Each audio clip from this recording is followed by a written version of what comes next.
The Bible isn't just a book of random stories. It's 66 different books that come together to tell one story.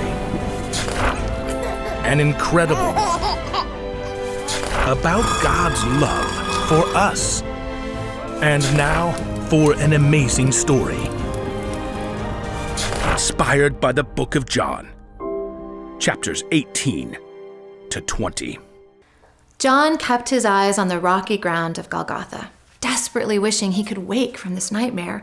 Beside him, Mary Magdalene wept softly.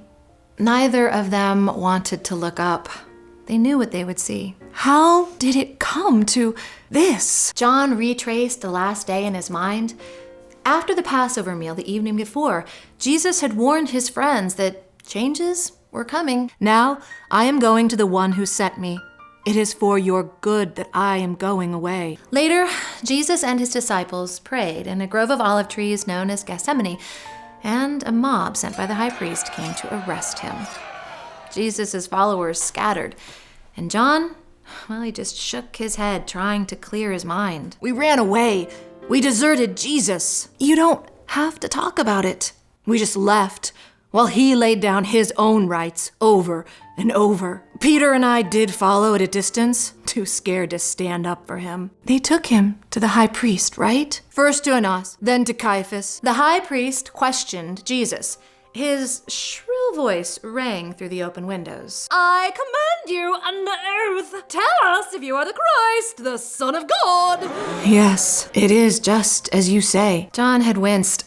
He believed Jesus is the Son of God. But to the religious leaders, Jesus had just committed the greatest crime, claiming he was God. After that, they hauled Jesus off to the Roman governor, Pilate. I heard the mob shouting. I don't know what happened at the palace exactly, just what I've heard. The religious leaders wanted Jesus dead. John could just picture it.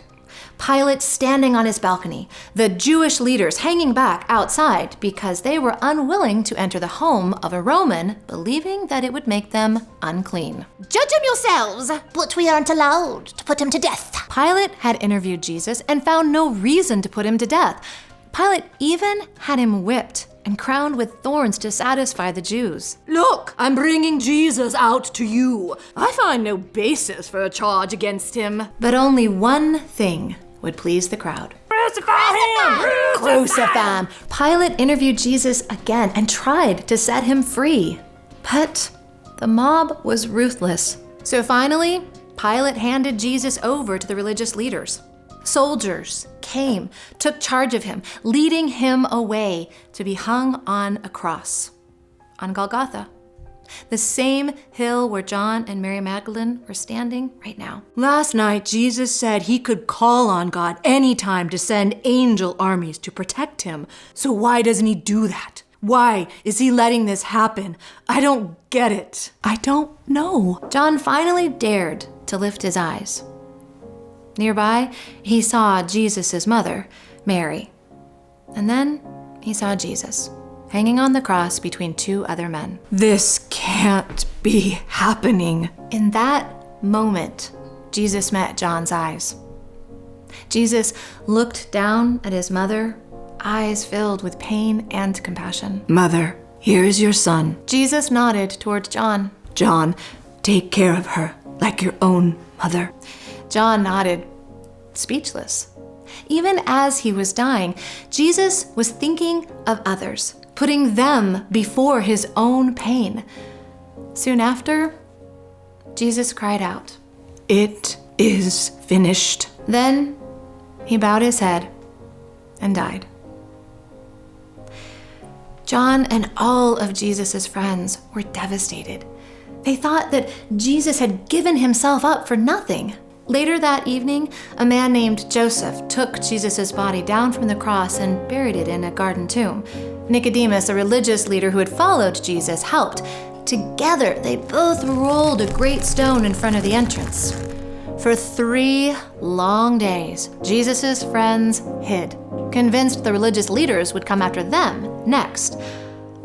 But on the 3rd day, Mary Magdalene came to where Peter and John were staying. went to the tomb. They've taken the Lord. I don't know where they've put him. Peter and John burst through the door, sprinting for the garden. Look, the stone's been rolled away. The tomb is empty. Nothing left but the clothes they wrapped him in. Peter and John returned home. Mary Magdalene stayed behind in the garden, weeping. When a man approached, Mary thought he was a gardener. Mary? Immediately her eyes were opened. It was Jesus. He was alive and whole. Teacher! Go tell everyone who believes in me. Overjoyed, Mary Magdalene returned to the disciples. I have seen the Lord! John and the others were amazed. He is alive! What do we do now? They didn't have long to wait. That evening, Jesus appeared in the room with them, even though the doors were locked. May peace be with you. Lord, it's you. The disciples were overjoyed to see their friend and Lord. Jesus was alive. He had defeated death, and his friends would dedicate their lives to telling others about it.